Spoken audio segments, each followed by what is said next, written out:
خاندان کا ادارہ یہ یونٹ ہے انسانی معاشرے کا. یہ ادارہ مستحکم ہوگا، صحیح بنیادوں پر استوار ہوگا تو پورا معاشرہ بھی مستحکم ہوگا اور صحت مند ہوگا. اس میں اگر زیغ اور کجی آ گئی یا اس میں ضعف و اضمحلال آ گیا تو اس کے نہایت دور رس اثرات پورے معاشرے پر مترتب ہوں گے. اب اس کی جو 3 ڈائمینشنز ہیں، والدین اور اولاد کا تعلق،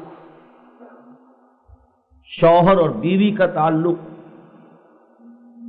اور بھائی بہنوں کا باہمی رشتہ اخوت، یہ 3 ڈائمینشنز ہیں خاندان کے ادارے کی. مرد اور عورت بحیثیت انسان برابر ہیں، ان کا قانونی تشخص مساوی، ان کی اخلاقی حیثیت مساوی. لیکن جب ان میں ایک رشتہ قائم ہوتا ہے شوہر اور بیوی کا تو اب وہ غیر مساوی ہے. قرآن اس سطح پر مساوات کا قائل نہیں.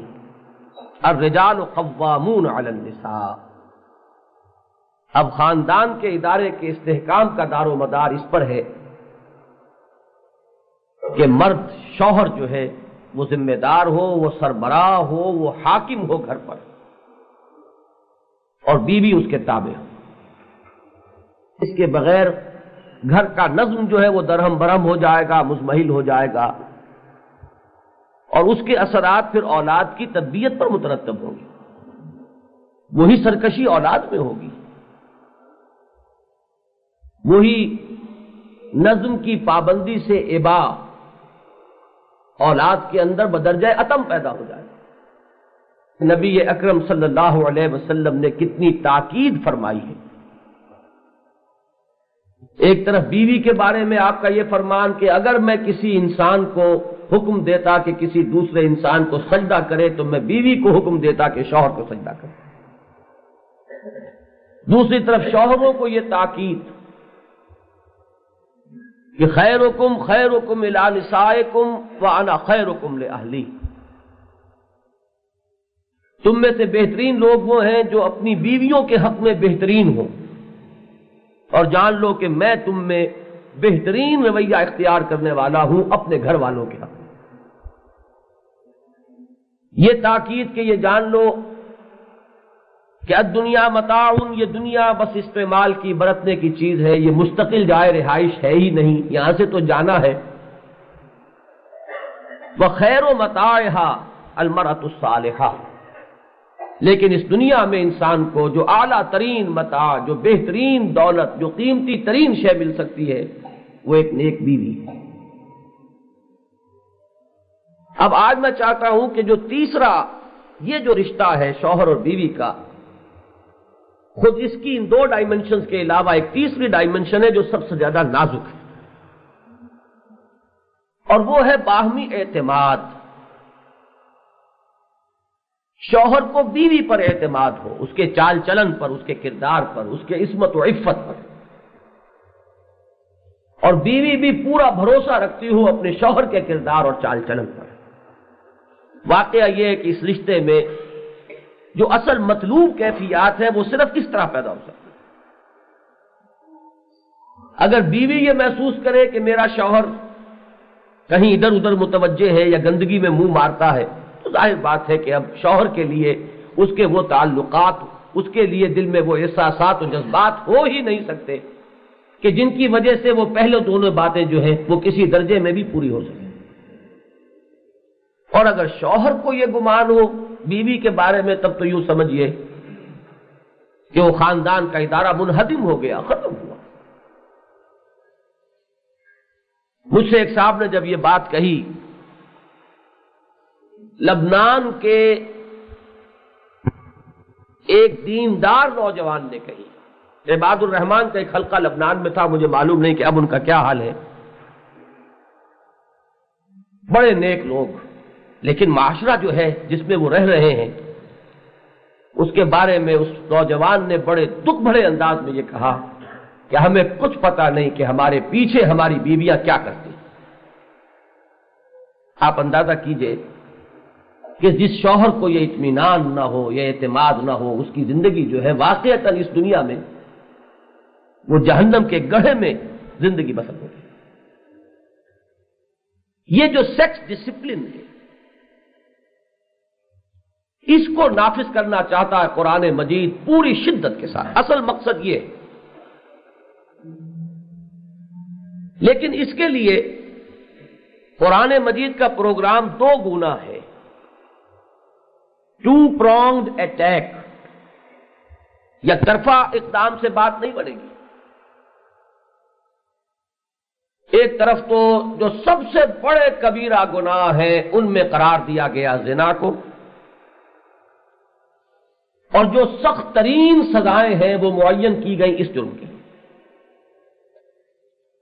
سورہ بنی اسرائیل نازل ہوئی ہے ہجرت سے متصلاً قبل،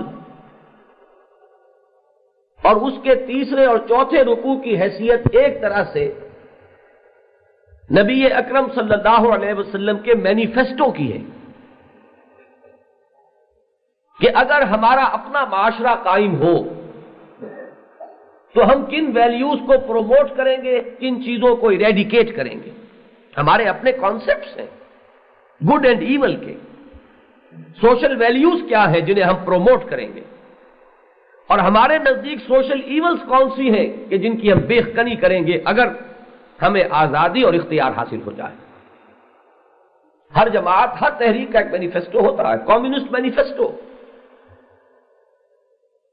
تو مکی دور میں تو چونکہ مسلمانوں کا معاملہ یہ تھا کہ نظام ان کے ہاتھ میں نہیں تھا، کمزور تھے، تعداد میں کم تھے، مغلوب تھے، کفر کو غلبہ حاصل تھا، لہذا وہ اپنی ویلیوز یا اپنے نظام کو نافذ کرنے کا سوال ہی پیدا نہیں ہوتا۔ وہاں تو دعوت و تبلیغ ہے یا صبر و مصابرت ہے، باقی شریعت کے احکام بھی ابھی نہیں آئے۔ لیکن علم خداوندی میں تھا کہ اب ایک کروٹ جو ہے حالات لینے والے ہیں۔ ہجرت کے فوراً بعد یثرب کی سرزمین جو ہے وہ دارالاسلام بننے والی ہے، وہاں مسلمانوں کو اختیار حاصل ہوگا، وہ محمد الرسول اللہ صلی اللہ علیہ وسلم وہاں داخل ہوں گے بے تاج بادشاہ کی حیثیت۔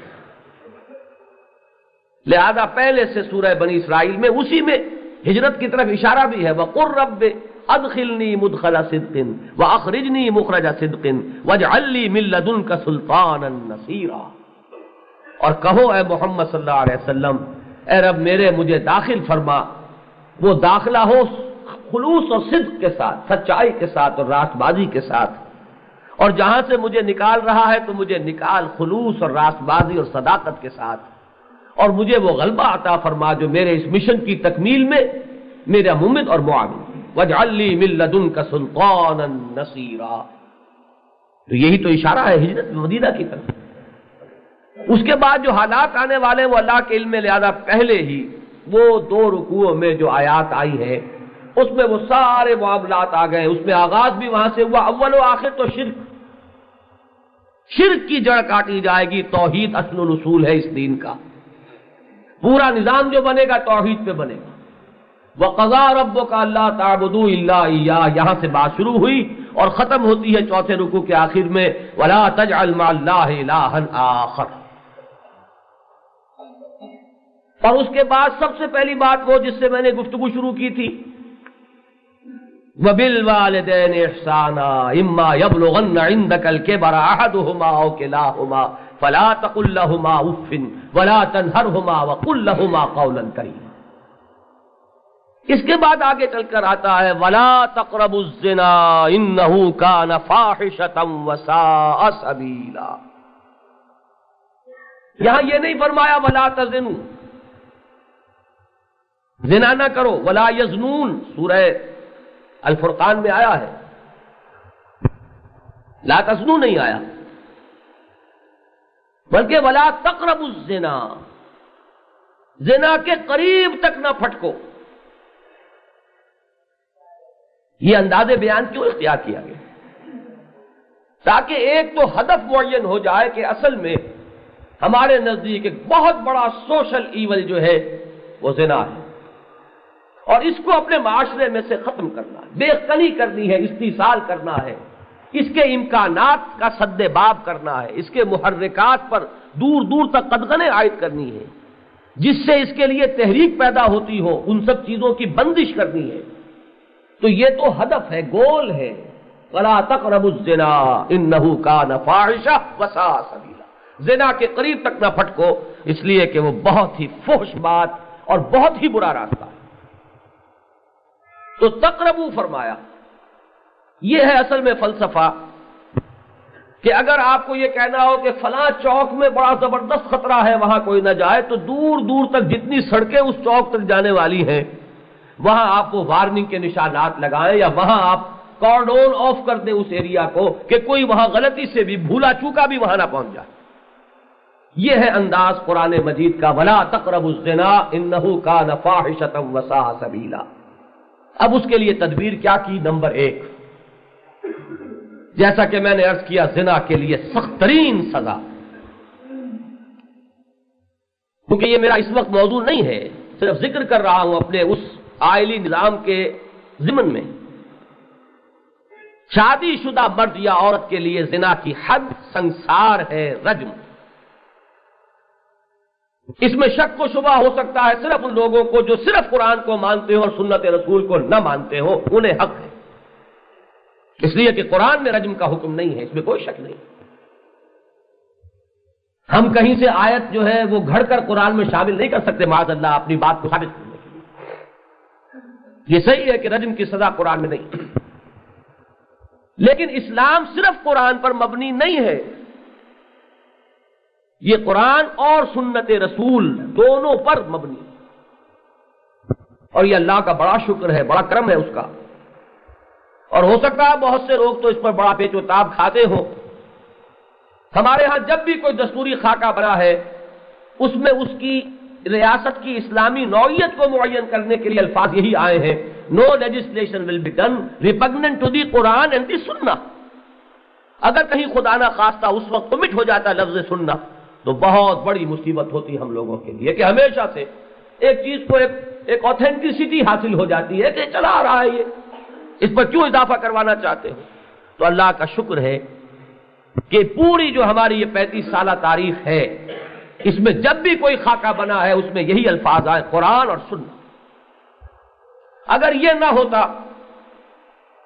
تو شاید کہ یہ آئلی قوانین کو ایگزمپٹ نہ کرنا پڑتا شریعت کورٹ سے۔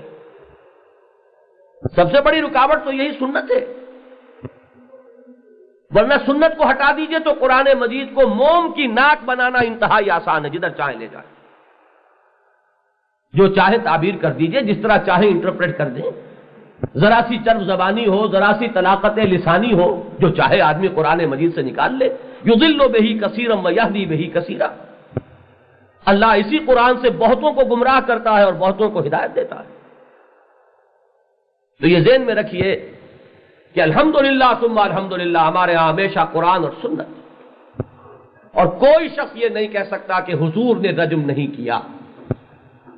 اتنے واضح، اتنے پختہ واقعات ہیں، متفق علیہ روایات ہیں۔ امکانی طور پر ایک بات نکلتی تھی، نظری طور پر یہ کہا جا سکتا تھا کہ ہو سکتا ہے کہ حضور نے جو زنا کی سزا رجم دی تو وہ سورہ نور کی ان آیات کے نزول سے پہلے ہو اور ان آیات نے اس کو منسوخ کر دیا ہو۔ یہ بات کہنے کا امکان تھا، تاریخی طور پر تحقیق و تفتیش کا ایک گوشہ معین ہوتا تھا، لیکن آپ کو معلوم ہے اس کو جو راستہ اس کا روکنے والی ہے وہ سنت خلفاء الراشدین المہدیین ہے۔ کیا ابو بکر کے علم میں یہ نہیں تھا کہ یہ آیت کب اتری؟ رجم اس سے پہلے ہوا یا اس کے بعد میں ہوا؟ کیا عمر کو معلوم نہیں تھا؟ کیا عثمان کے علم میں نہیں تھا؟ کیا علی کے علم میں نہیں تھا؟ اور اگر چاروں خلفاء اربعہ اس پر متفق ہوں کہ شادی شدہ مرد اور عورت کے لیے حد جو ہے وہ رجم ہے، تو اب آپ کیا کریں گے؟ آپ تو ساتھ نہیں تھے محمد کے صلی اللہ علیہ وسلم، محمد کے ساتھ تو وہ تھے،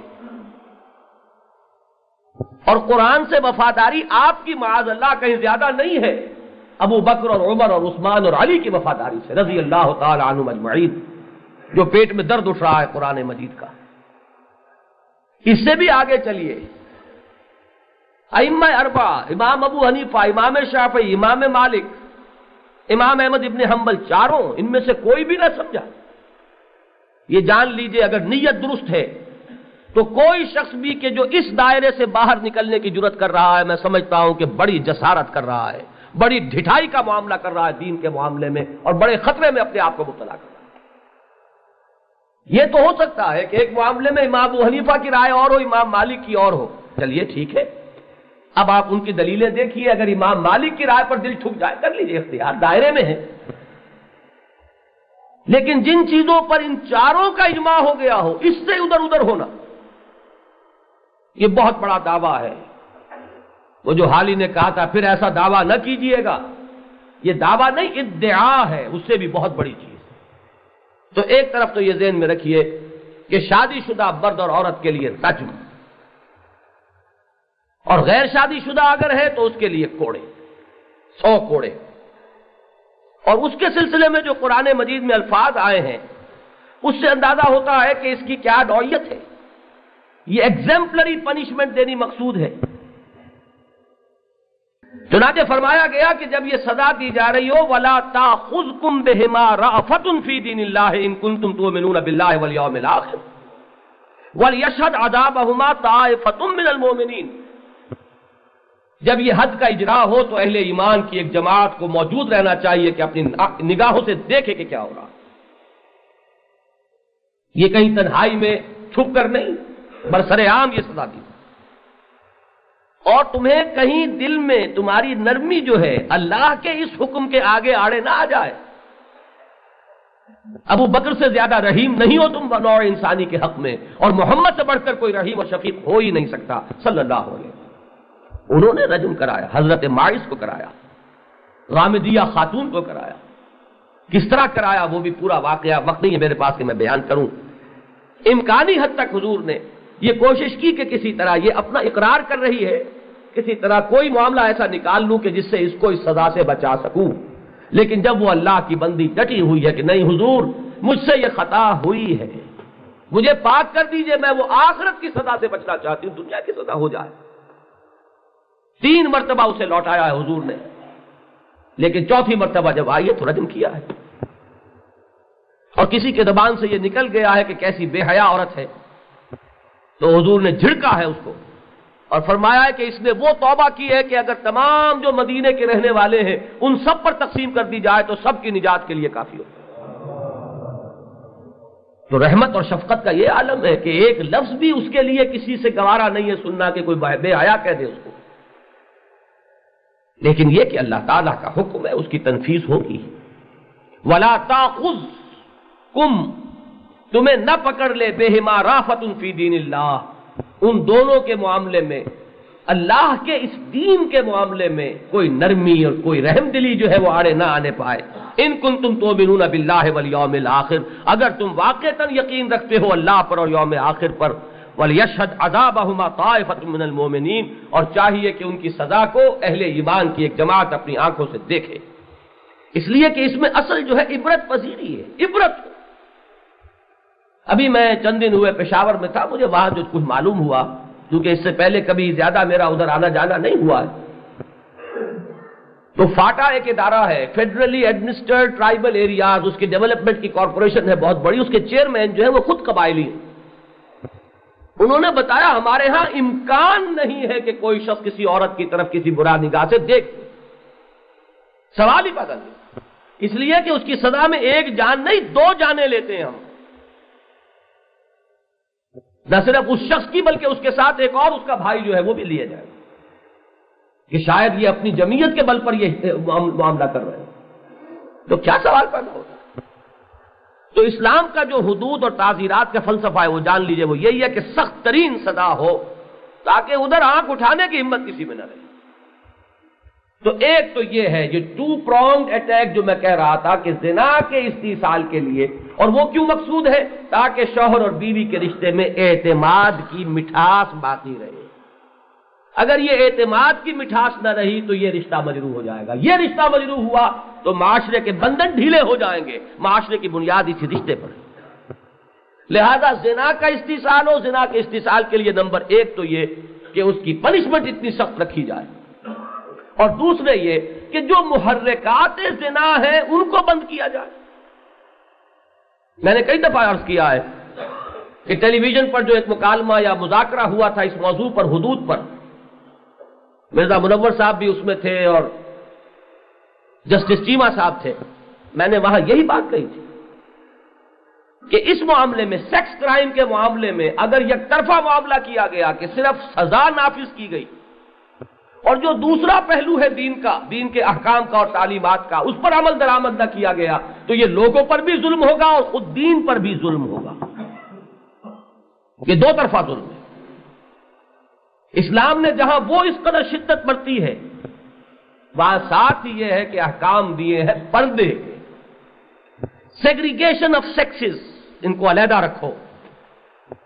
یہ آگ اور پانی کا میل بس ناگزیر جہاں ہو وہیں ہو۔ ہمارا معاشرہ بنیادی طور پر مکس سوسائٹی نہیں ہے، مخلوط معاشرہ نہیں ہے۔ اسلام جو معاشرہ بنانا چاہتا ہے اس میں مرد کا دائرہ کار گھر سے باہر ہے، عورت کا دائرہ کار گھر کے چار دیواری کے اندر ہے۔ اس کے لیے جو اصل امنگ ہے، اس کے لیے جو آئیڈیل ہے،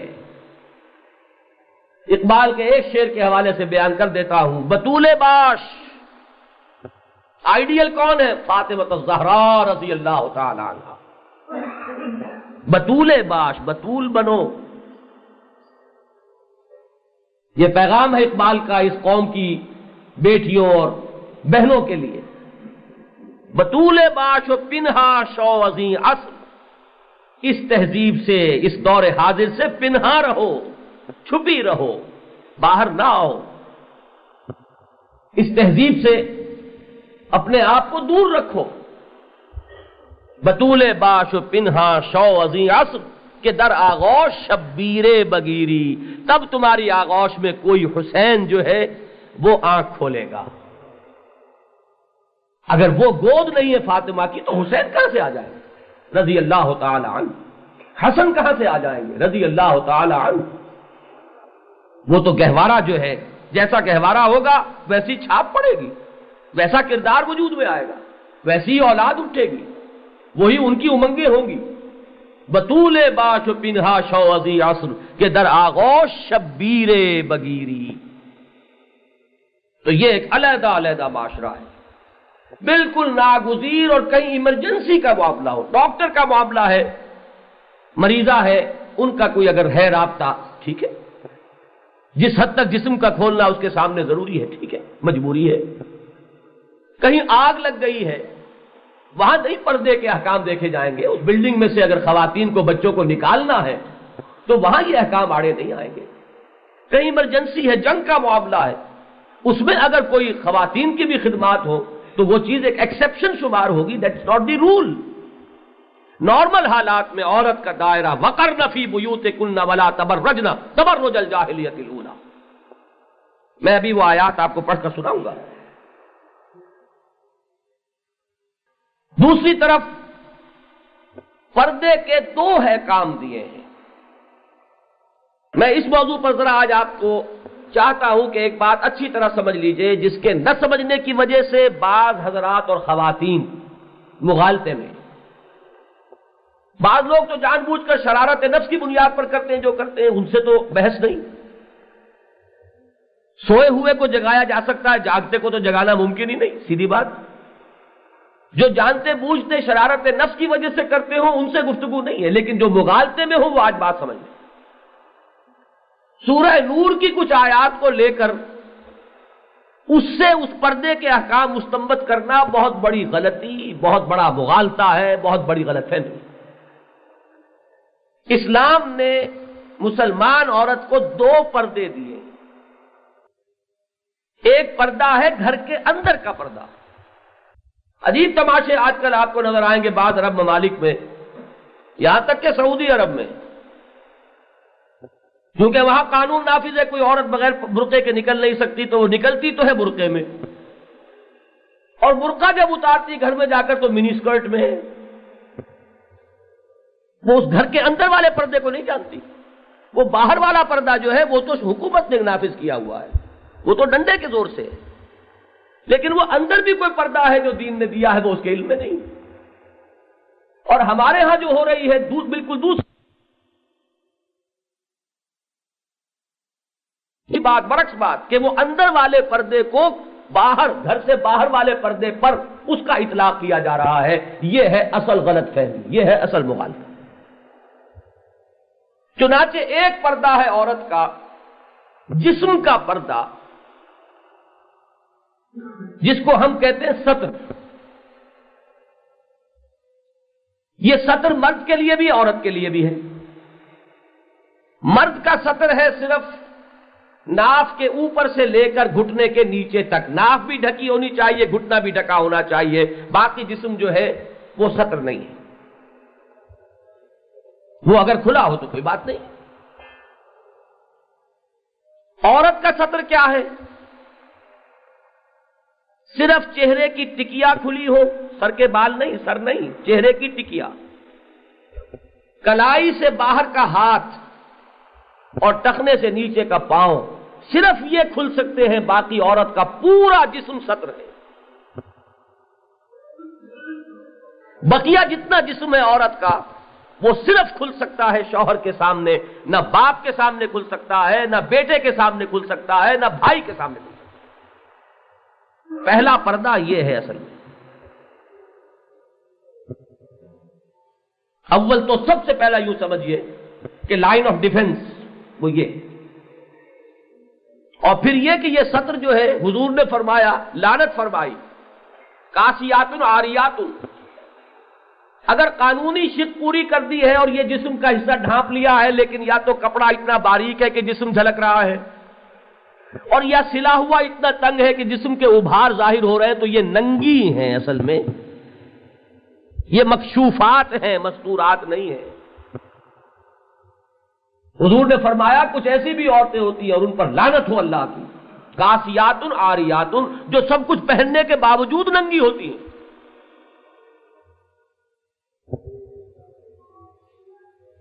پہلی بات تو یہ جو بقیہ میں نے عرض کیا، ستر جو ہے اس کو کھولنا، یا شوہر اور یا حسب ضرورت مریض یا طبیب یا معالج جو بھی ہو، ضرورت سے زائد نہیں۔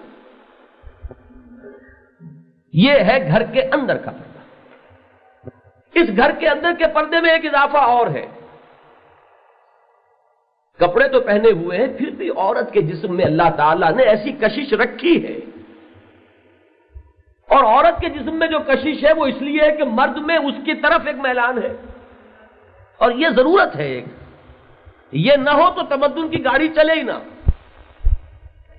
یہ بور کے لڈو جو کھاتے ہیں لوگ اور بعد میں پچھتاتے ہیں، وہ آخر کیوں؟ یہ پھولوں میں حسن و رعنائی کیوں ہے؟ تاکہ بھنورا آئے اور وہ پولینیشن کا معاملہ ہو اور اس پودے کی آگے نسل چل سکے۔ کیا کیا اس میں رعنائیاں ان پھولوں کے اندر ہیں، کس کس طرح فطرت اپنے مقاصد پورے کراتی ہے، اور اس کے لیے اس نے ساری وہ دلکشیاں اور رعنائیاں رکھ دی۔ لہذا گھر میں اب دیکھیے فہرست ہو جائے گی، گھر اور باہر سے مراد کیا ہے؟ محرم اور نامحرم۔ گھر کے اندر وہ ہوتے ہیں جو محرم ہوتے ہیں، باپ ہے، بھائی ہے، بیٹا ہے، بھتیجے ہیں، بھانجے ہیں، یہ محرم ہیں جن سے اس کا کبھی نکاح ہو ہی نہیں سکتا، محرمات ابدیہ۔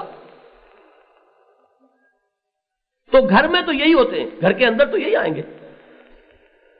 ان سے پردہ ہے ستر کا پردہ، وہ میں نے عرض کر دیا، جسم ڈھکا ہوا ہو، کپڑا نہ باریک ہو نہ تنگ ہو، پھر بھی عورت کے جسم میں ایک دلکشی ہے۔ آخر سینے کے ابھار کو کہاں تک چھپائے؟ جسم اگر متناسب ہے تو کہاں تک چھپے گا؟ بہر رنگے کے خواہی جامہ میں پوش، بن انداز قدت رامی شناسم۔ لہذا وہاں بھی یہ حکم ہے کہ باپ بھی گھر میں اپنی نگاہیں نیچی رکھے۔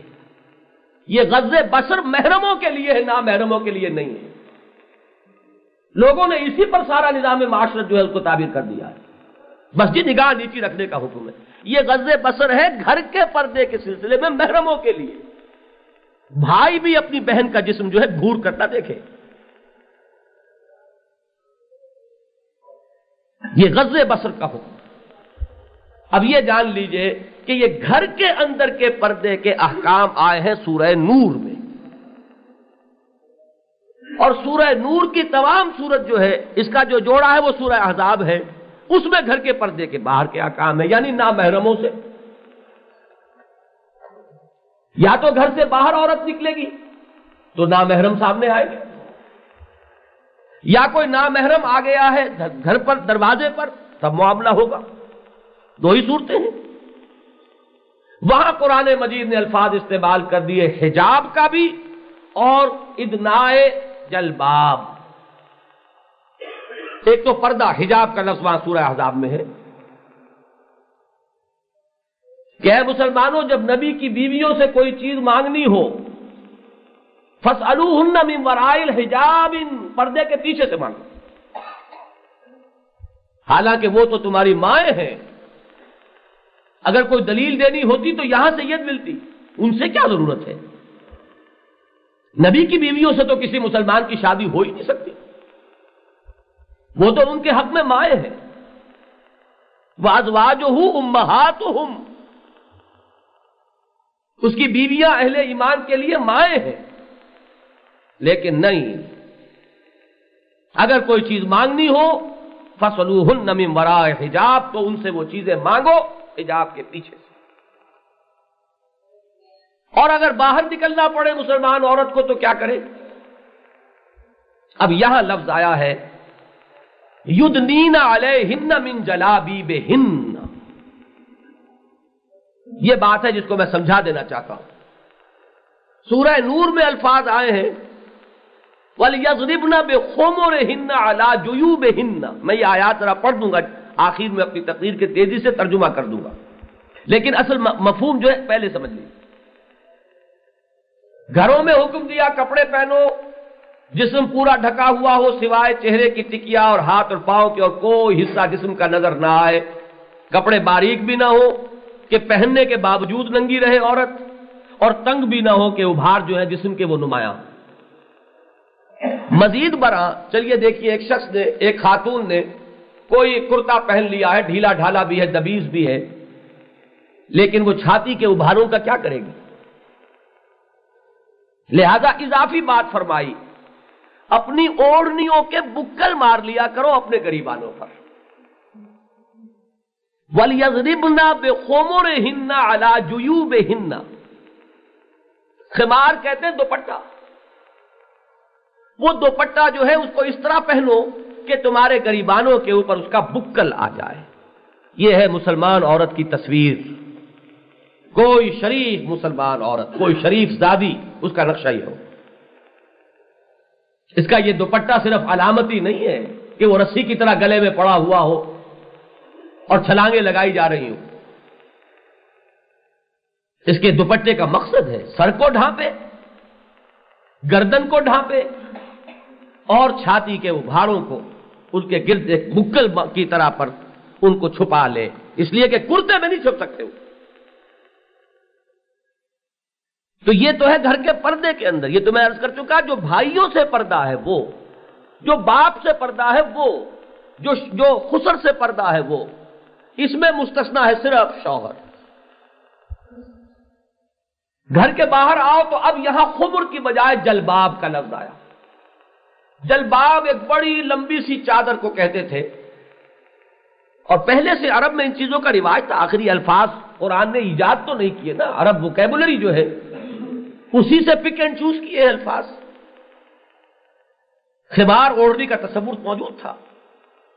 اکثر و بیشتر عرب عورت جو ہے وہ اس کو اپنے کمر کے گرد کس کر رکھتی تھی، کام کاج میں لباس ڈھیلا ہے وہ پریشان نہ کرے اور ذرا ویسے بھی چستی رہے، تو یہ رواج تھا، کہا گیا کہ اس کو اوڑھو اور اس کے ذریعے سے اپنے گریبانوں کے اوپر بھی بکل باندھ دیا۔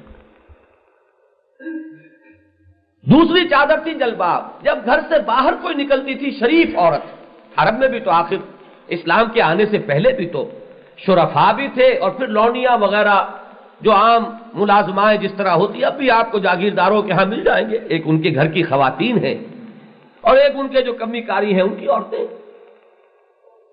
تو جو ان کے شرفاء کے گھرانے کی خواتین تھی وہ جب نکلتی تھی تو ایک بڑی سی چادر جو ہے اس کو اپنے جسم کے گرد لپیٹ دیتی تھی. یہ پہلے سے تھا. اب ظاہر بات ہے کہ جو کچھ پہلے سے تھا قرآن مجید اس کو لے کر اور اس کے اوپر جو مزید ضرورت ہے صرف اس کا اضافہ کرتا ہے. جو کچھ پہلے سے تھا اگر کچھ میں کوئی غلط چیز ہے تو اس کو تو نکال دے گا، مائنس کر دے گا، اور کوئی چیز مزید اس میں ضروری ہے حکمت تشریح کی روح سے تو وہ اس کو بڑھا دے گا. یہی شریعت بنی ہے محمد الرسول اللہ صلی اللہ علیہ وسلم. اس کا بلو پرنٹ کیا ہے؟ عرب کے جو رواجات پہلے سے چلے آ رہے تھے وہ بیسس ہے، اس میں مائنس کرنی وہ چیزیں جو غلط شامل ہو گئی تھی. اس لیے کہ عرب کے یہ رواج آخر کہاں سے آ رہے تھے؟ ان کے جد امجد تھے ابراہیم علی نبینا علیہ الصلوۃ والسلام. تو یہ ایسے ہی نہیں تھے، یہ خود رو جنگل نہیں تھا. اس کے جنگل اس باغ کے لگانے والے اس کے باغبان ابراہیم تھے علیہ الصلوۃ والسلام. لہذا وہاں ساری چیزیں تو غلط نہیں تھی. تو بنیادی ڈھانچہ برقرار رکھا اور جو اس میں غلط چیز بعد میں شامل ہوئی اس کو کاٹ دیا، اور جو چیز ضرورت تمدنی کے تحت مزید ضروری ہو گئی اس کا اضافہ کر دیا. یہ ہے اصل شریعت محمدی کا فلسفہ. یہ ہے چنانچہ فرمایا یدنین علیہن من جلابیبہن کہ یہ جو تم جلباب اوڑھتی ہو گھر سے باہر نکلتے ہوئے اس کا ایک کونا اپنے چہرے کے آگے بھی لٹکا لیا کرو. اور مجھے کوئی ضرورت نہیں اس کی تشریح میں جانے کی، یہ کوئی زیادہ پرانی بات نہیں ہے، یہ نقشہ ہم نے آنکھوں سے دیکھا ہے. اس جلباب کی ہی بدلی ہوئی شکل برقع ہے. اب اگر آپ نے چادر اوڑھی ہوئی ہے اس طرح کی اور اسی کا ایک کونا جو ہے اپنے چہرے کے آگے بھی لائی ہے کوئی خاتون اور کہیں سے سمیٹ کر ایک آنکھ سے وہ اپنا راستہ دیکھ رہی ہے، اس کی بہترین اگر دیکھنی ہو تصویر تو آج بھی کبھی جا کر کسی دیہاتی ایرانی خاتون کو دیکھ لیجیے، اس طرح ڈھکی ہوتی ہیں وہ اپنی طویل چادر میں. ہمارے ہاں کی بیگمات نے چادروں کا ڈیزائن تو ان سے لے لیا ہے، وہ بندکیاں پڑی ہوئی چادریں، بڑی خوبصورت سی چادریں، لیکن وہ پہنتی ہیں اسے بڑی شان استغنا کے ساتھ. اس کو کوئی اس سے اپنے آپ کو چھپانا تو پیش نظر نہیں ہے، وہ تو پڑی ہوتی ہے بڑے اطمینان سے. جو وہ پہنتی ہیں ایرانی خواتین، جس طرح انہوں نے اس کو ایک ہاتھ سے اس طرح پکڑا ہوا ہوتا، میں تو حیران ہوتا ہوں کہ کیا ان کی ٹریننگ ہے کہ سوائے ایک آنکھ کے مجال نہیں کہ آپ کو چہرے کا کوئی حصہ نظر آ جائے، اور اس کے ساتھ کوئی نہ کوئی دوسرے ہاتھ میں ان کے سامان بھی ہوگا یا کوئی بچہ ہوگا. اس چادر کے لیے بہرحال ایک ہاتھ رک جائے گا. یہ ہے وہ بات کہ جس کی وجہ سے اس چادر کی جگہ برقعے نے لی. یہ جو ایک ہاتھ رک جاتا ہے اس میں جو تنگی ہو گئی، کہیں فرض کیجئے کہ بچے کو بھی گود میں لینا ہے اور کوئی چیز بھی ہاتھ میں اٹھا کر چلنا ہے تو کیسے ہوگا؟ ڈاکٹر کے ہاں جانا ہے، بچے کو بھی گود میں لینا ہے اور کوئی بوتل دوائی کی جو ہے وہ بھی ہاتھ میں لی تو کیا؟ اس ضرورت نے یہ برقع بنوایا، ورنہ برقع جو ہے کوئی ایسی بات نہیں ہے کہ کسی نے کوئی سازش کی ہو اسلام کے خلاف اور مسلمان عورت کو برقع اڑا دیا ہو، معاذ اللہ. یہ در حقیقت اسی جلباب کی بدلی ہوئی شکل ہے. اس پر ہمیں اصرار نہیں ہے کہ برقع ہو، لیکن جلباب ہو تو اس شان کے ساتھ ہو. یدنین علیہن من جلابیبہن، اگر چہرہ کھلا ہے تو پھر وہ تقاضا جو ہے پردے کا وہ پورا نہیں. اب یہ حجاب کا لفظ قرآن کا ہے، میں کہیں سے نہیں لایا ہوں، اور جلباب کا لفظ قرآن کا ہے. یہ الفاظ آئے دونوں کہاں؟ یہ سورہ احزاب میں، اس لیے کہ وہاں جو پردہ ہے وہ نامحرموں سے پردہ یا گھر سے باہر نکلنے کی صورت میں پردہ، اس کا بیان ہے. اور اوڑھنیوں کے بکلوں کا ذکر اور غض بصر کا ذکر یہ سورہ نور میں ہے، اس لیے کہ یہ گھر کے اندر کے پردے کا بیان. اور یہ سب کچھ کیوں ہے؟ تاکہ ان داعیات اور محرکات کا دروازہ بند کر دیا جائے جس سے زنا کی طرف رغبت ہوتی ہے. حضور نے فرمایا کہ یہ آنکھ بھی زنا کرتی ہے، یہ زبان بھی زنا کرتی ہے، یہ کان بھی زنا کرتے ہیں. شرمگاہ سے تو اس عمل کی تکمیل ہوتی ہے. نامحرم پر آنکھ پڑی اور اس نے لذت لی، زنا ہو گیا. یہ آنکھ کا زنا ہے. دوسری طرف پلٹ کر نگاہ ڈالی، زنا کر لیا. آنکھ نے زنا کر لیا. اس لیے حضور نے فرمایا کہ اے علی صرف ایک مرتبہ کی نگاہ معاف ہے، وہ تو انسان غیر ارادی طور پر. دوبارہ پلٹ کر نگاہ اگر گئی تو وہ معاف نہیں ہوتی۔ اب اگر کسی عورت کی آواز سن کر کان لذت لے رہے ہیں نامحرم کی، تو یہ کان کا زنا ہے، اور اگر یہ زبان کہیں استعمال ہو رہی ہے اپنی تمنا کے اظہار میں، تو یہ زبان کا زنا ہو رہا ہے۔ فرج جو ہے شرمگاہ، وہ تو اس فعل کی تکمیل کرنے والی بات ہے، لہذا اب سب کا راستہ روکنا ہے۔ آنکھوں کی زنا کا راستہ روکو، کانوں کی زنا کا راستہ روکو۔ حکم دیا گیا کہ عورت اگر اس نے زیور پہنا ہوا ہے تو اس طرح پاؤں مار کر نہ چلے کہ زیور کی جھنکار پیدا ہو، کہ لوگوں کا ذہن ادھر متوجہ ہو۔ یہ بھی پردہ ہے، عورت کی آواز کا پردہ ہے۔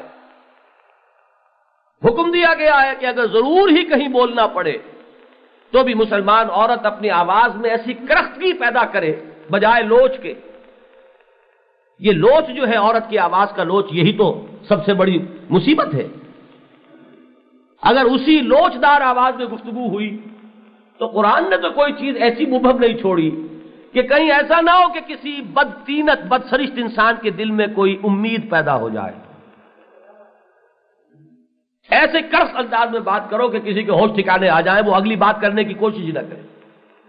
جو ضرورت کی حد تک بات ہے وہ بات ہو، لیکن اس میں بھی کرختگی۔ وَلَا تَخْضَعْنَ بِالْقَوْلِ، اپنی اس آواز کے اندر کہیں خضوع، کوئی پستی اور لوچ کی کیفیت پیدا نہ کرو۔ تو عورت کے تو صرف جسم کا پردہ نہیں ہے، اس کی آواز کا پردہ ہے۔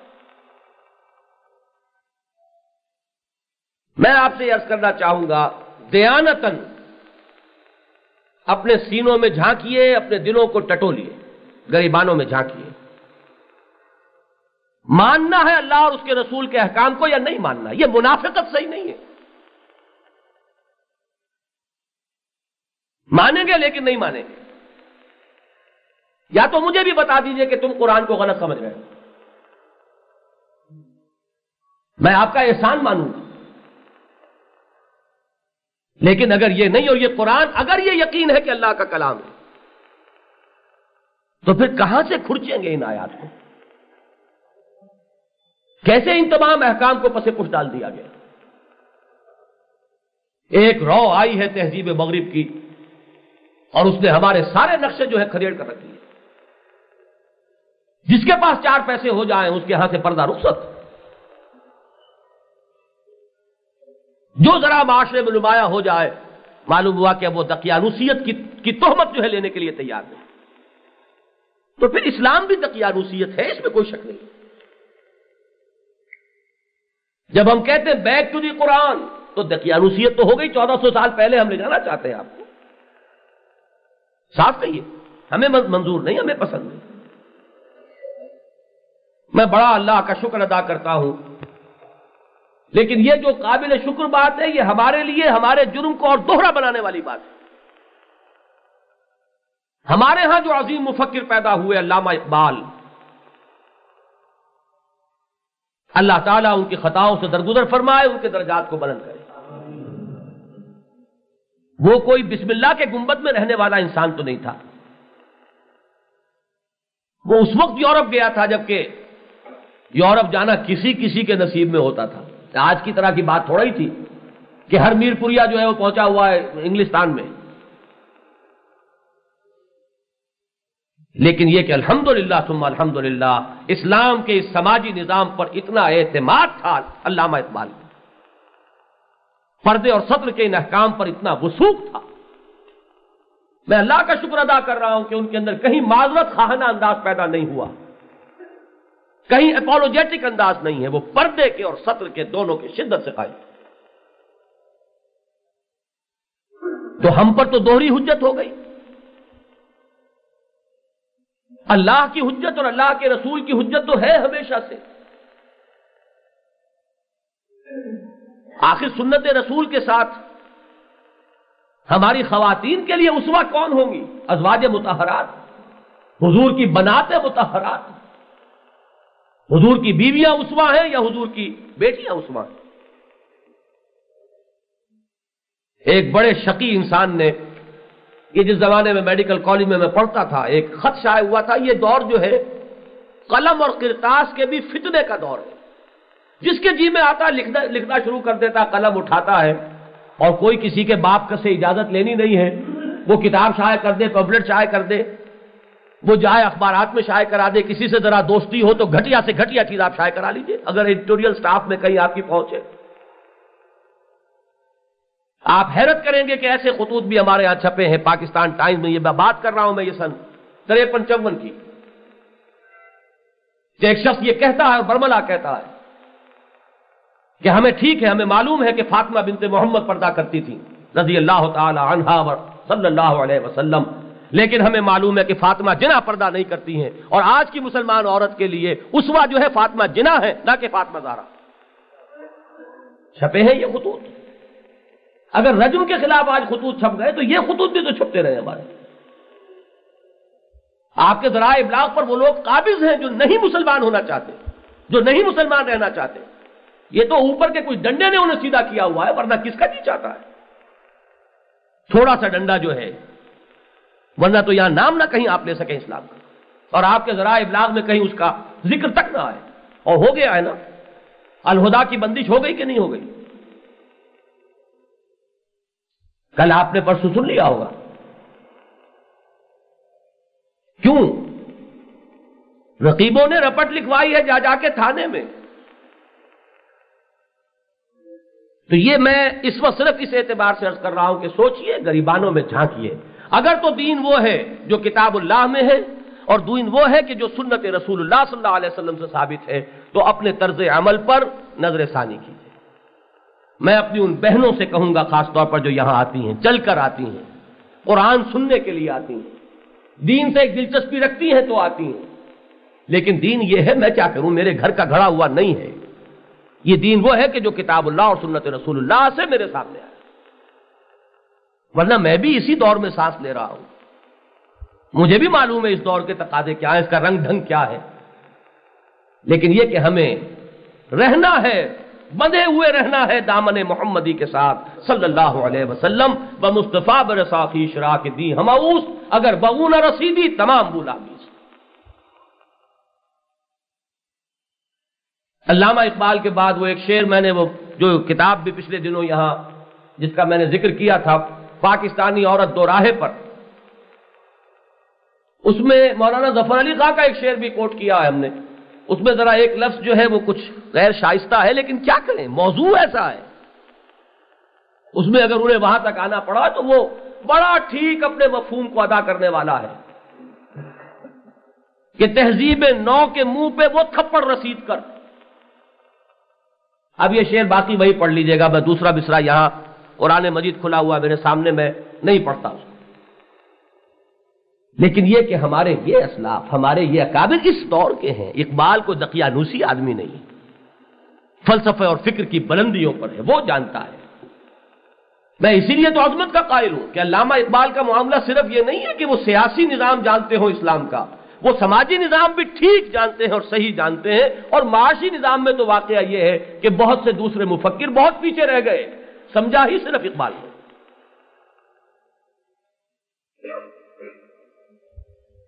یہ ہمارا جو نظام ہے، ٹیک اٹ اور لیو اٹ، یہ طرز عمل ہمارا ہونا چاہیے۔ قبول کیجئے اگر قبول کرنا ہے اللہ اور اس کے رسول کے حکم کو، ورنہ پھر اپنے آپ کو دھوکہ دینے کی ضرورت کیا ہے، فائدہ کیا ہے؟ اور یہ پھر میں عرض کر رہا ہوں کہ اگر یہ چیز نافذ نہیں ہوتی تو زنا کی حد جاری کرنا ظلم ہے لوگوں پر بھی، اور ظلم ہے قرآن پر بھی، ظلم ہے دین پر بھی، ظلم ہے شریعت پر بھی۔ یہ دونوں چیزیں اپنے آپ کو متوازن کرتی ہیں۔ اسی میں تیسری چیز اگر آپ شامل کریں گے جو ان دونوں چیزوں کو اور تقویت دینے والی ہے کہ نکاح کو آسان کرو۔ ایک سے زائد نکاح کی اسی لیے گنجائش رکھی گئی، ہو سکتا ہے کسی شخص کا معاملہ ہو، کسی خاتون کے ایسے حالات ہوں، وہ کوئی بیمار رہتی ہو۔ ویسے بھی یہ اب میں کیا کچھ یہاں عرض کروں گا، ظاہر بات ہے کہ سیکس پروسیس جو ہے عورت میں انٹرپٹڈ ہوتا ہے، لمیٹڈ ہے، مرد میں نہیں ہے، لہذا مرد کے لیے اس کے تقاضے کی بھرپور تسکین کا امکان رکھیے۔ مثنی و ثلاث و رباع، دو دو تین تین چار چار تک رکھو، نکاح کرو اگر تم سپورٹ کر سکتے ہو، اگر ان کا نان نفقہ، ان کی ضروریات جو ہیں وہ برداشت کر سکتے ہو تو کرو۔ نکاح کے راستے کو آسان سے آسان کیجئے، اس کو کشادہ کیجئے، زنا کے معاملے کے اوپر رجم دکھا دیجئے لوگوں کو، اور مرد اور عورت کے میل اور وہ محرکات کے جو ان کے اندر نفسانی خواہشات یا شہوات کو ابھارنے والے ہوں ان کے اوپر قدغن لگائیے کہ سنگ و خشت مقید ہے اور سگ آزاد یہ نہ ہو کہ پتھروں پر تو پابندی ہے اور کتوں کو کھلا چھوڑا ہوا ہو۔ یہ تمام چیزیں جب بیک وقت آتی ہیں تب در حقیقت اصل مقصود حاصل ہوتا ہے۔ اصل مقصود کیا؟ کہ زنا کا سد باب ہو جائے، پاک معاشرہ، اور یہ جب ہوگا تو مرد اور عورت اور شوہر اور بیوی کا تعلق مضبوط ہوگا، باہمی اعتماد ہوگا، ان میں ایک ہونے کا احساس، اور یہ ایک ہونے کا احساس ہی در حقیقت اس خاندان کے ادارے کو مستحکم کرنے والی بات ہے۔ اب میں یہ چاہتا ہوں کہ آپ کو آیات صرف سنا دوں۔ سب سے پہلے تو میں سورہ احزاب، یہ ذہن میں رکھیے کہ ترتیب نزولی میں سورہ احزاب پہلے ہے، سورہ نور بعد میں ہے۔ جب پردے کے احکام آنے شروع ہوئے تو باہر کے پردے سے پہلے بات کی گئی، پھر گھر کے اندر کی بات کی گئی۔ اسی لیے محرم جو لوگ ہیں ان کی فہرست جو سورہ احزاب میں آئی ہے وہ مختصر ہے، سورہ نور میں جا کر وہ مفصل ہوئی ہے، تاکہ گھر کے اندر کا نظام بھی اس اصول پر استوار ہو جائے۔ اور سورہ احزاب میں سب سے پہلے ایک پازیٹو رول دیا گیا ہے، مسلمان عورت کا رول کیا ہے، پازیٹو، اور اس کے لیے آئیڈیل کس کو بنایا؟ ازواج مطہرات کو، حضور کی بیویوں کو۔ ارشاد ہوتا یا نساء النبی، اے نبی کی بیویوں، لستن کاحد من النساء، تم عام عورتوں کے مانند نہیں ہو، تمہیں آئیڈیل بننا ہے، تمہیں نمونہ بننا ہے تمام مسلمان خواتین کے لیے۔ ان اتقیتن، اگر تمہارے اندر تقوی ہوگا تو یہ تقوی تمام مسلمان خواتین کے اندر سرایت کر جائے گا، وہ تمہیں دیکھیں گی، تمہارے طرز عمل کو دیکھیں گی، وہ اپنے گھروں کے نقشے استوار کرنے کے لیے نبی کے گھرانے کا نقشہ دیکھنے آئیں گے۔ فلا تخضعن بالقول فیطمع الذی فی قلبہ مرض وقلن قولا معروفا، تو اگر کسی نامحرم سے بات کرنے کا موقع آ جائے تو آواز میں لوچ پیدا نہ کرو، کہ کوئی ایسا شخص کہ جس کے اندر کوئی خباثت چھپی ہوئی ہو، اس کے دل میں روگ ہے اور مرض ہے، اس کے اندر کوئی امید پیدا ہو جائے۔ وقرن فی بیوتکن ولا تبرجن تبرج الجاہلیۃ الاولی، ٹھہرو پورے وقار اور سکینت کے ساتھ اپنے گھروں میں، تمہارا اصل دائرہ کار یہ گھر ہے، یہ پازیٹو رول ہے، پازیٹو تعلیمات ہے۔ اور جس طرح تم پہلے جاہلیت کے دور میں بن سنور کر باہر نکلا کرتی تھی، ہے دبی ہوئی خواہش ہے، شخصیت اپنی پروجیکشن چاہتی ہے، حسن اپنا ظہور چاہتا ہے، یہ ایک قاعدہ کلیہ ہے، اصول ہے۔ طاقت جہاں ہوگی وہ طاقت اپنا مصرف چاہے گی، چلتے ہوئے ہو سکتا ہے کوئی دیوار کو کندھا مارے، اس لیے کہ اندر طاقت ہے، وہ زور لگا رہی ہے، خام خواہ چلتے ہوئے کسی کے مکہ مارے، تو یہ جو ہے تمہاری طبیعت کے اندر، اس کو دباؤ۔ ولا تبرجن تبرج الجاہلیۃ الاولی واقمن الصلاۃ وآتین الزکاۃ واطعن اللہ ورسولہ، اور نماز قائم کرو، زکوٰۃ ادا کرو، اور اللہ اور اس کے رسول کی اطاعت پر کاربند ہو جاؤ۔ انما یرید اللہ لیذھب عنکم الرجس اہل البیت ویطہرکم تطہیرا، اور اے نبی کے گھر والوں، نبی کی بیویوں، اللہ یہ چاہتا ہے کہ تم سے ہر برائی کو، گندگی کو بالکل پاک و صاف کر دے، تمہیں بالکل پاک بنا دے، تاکہ تم مسلمان خواتین کے لیے ہمیشہ ہمیشہ کے لیے ایک نمونہ اور اسوہ اور آئیڈیل بن جاؤ۔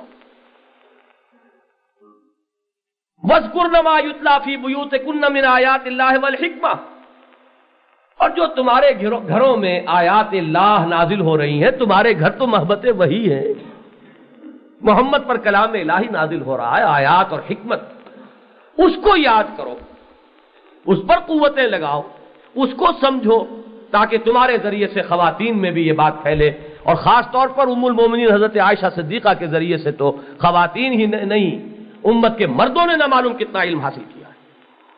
تو یہ تو ہوا ایک پازیٹو اور مثبت کردار جو قرآن دینا چاہتا ہے مسلمان خاتون کو۔ سورہ احزاب کی آیات 53 تا 59 7 آیات یہ پڑھ لیجئے، اور یہ ذہن میں رکھیے گا کہ یہ آیات ہیں کہ جن میں گھر سے باہر کا پردہ یا نامحرموں سے جو پردہ ہونا چاہیے اس کا حکم ہے۔ اور سورہ نور کی آیات 27 تا 32 یہ 6 آیات ہیں، یہ پڑھ لیجئے۔ ان میں ہے وہ گھر کے اندر کا پردہ یا محرموں سے جو پردہ ہے۔ محرم کون ہے ان کی فہرست آپ کو مختصر تو مل جائے گی سورہ احزاب کی ان آیات میں، اور مفصل مل جائے گی سورہ نور کی آیت میں۔ ان کو خود سمجھیے، اچھی طرح سمجھیے، اور ایک عزم مصمم پیدا کریں، مرد بھی سب کے سب جو یہاں ہیں، اپنی بیویوں کو، اپنی بہنوں کو، اپنی بیٹیوں کو تلقین کریں اس پردے کی، اور جو خواتین یہاں آتی ہیں وہ بھی محض سننے کے لیے آنا تو بیکار ہے اگر عمل کا ارادہ نہ ہو۔ ہم بڑی گالیاں دیتے رہے دوسروں کو، تنقیدیں کرتے ہیں حکومتوں پر، لیکن یہ ہے کہ خود اپنی جگہ سے کھسکنے کے لیے تیار نہیں ہوتے۔ کوئی نہیں ہے جو اپنے طرز عمل کے اندر کوئی ذرا سا فرق نہیں پیدا کرنے کو تیار ہو۔ کچھ شرم آئے گی، کچھ حجاب آئے گا، کیا کہیں گی اب میری سہیلیاں، اور کیا کہیں گے ہمارے دوست کہ اب یہ دقیانوسی ہو رہے ہیں کہ اکبر نام لیتا ہے خدا کا اس زمانے میں۔ صرف یہ ایک جھجک ہے، اس جھجک کو رفع کیجئے اور اللہ کے اور اس کے رسول کے صلی اللہ علیہ وسلم احکام کو کھلے دل کے ساتھ قبول کیجئے اور ان پر عمل کیجئے۔ اقول قولی ھذا واستغفر اللہ لی ولکم ولسائر المسلمین والمسلمات۔